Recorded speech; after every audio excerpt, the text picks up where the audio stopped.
digər qonağımız isə Elgün Ucarlıdır. Elgün gəncdir. Gənc deyəndə yeniyetmədir. Amma buna baxmayaraq bir neçə müsabiqələrdə iştirak edib, müsabiqələrin qalibi olub. Yaşı az olsa da doğmalarının, əzizlərinin və dəyərli müəlliminin sayəsində bir çox çətin də olsa yaşına uyğun mahnılar hazırlayır. Özü də xanəndəlik məktəbində oxuyur. 24 nömrəli musiqi məktəbinin 4-cü sinifində oxuyur, xanəndəlik oxuyur. Sonra 8-ci sinif şagirdidir. 35 nömrəli Ağdam adına tam orta məktəbin şagirdidir. Gəlsin Elgün Uğurlu, Ucarlı, Uğurlu. Uğurlu da uğurlu gələcək.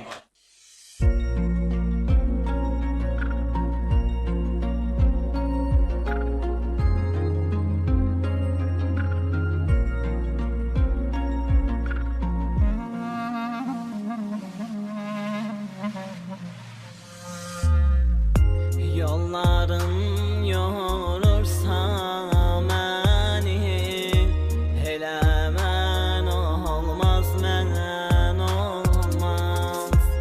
Yollarım yorursa məni, elə mən olmaz, mən olmaz. Nifrətim, sevgim qədərsə, belə kin olmaz, kin olmaz. Belə kin olmaz, kin olmaz.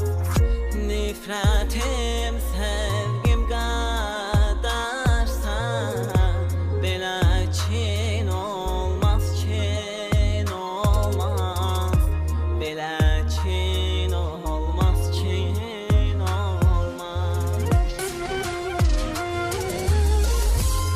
Ya bəxtimin gözü kordur, ya dünyamın özü dardır. Gah beşidir, gah məzardır, yerin gen olmaz. Ya bəxtimin gözü kordur, ya dünyamın özü dardır. Gah beşidir, gah məzardır, yerin gen olmaz. Yerin gen olmaz.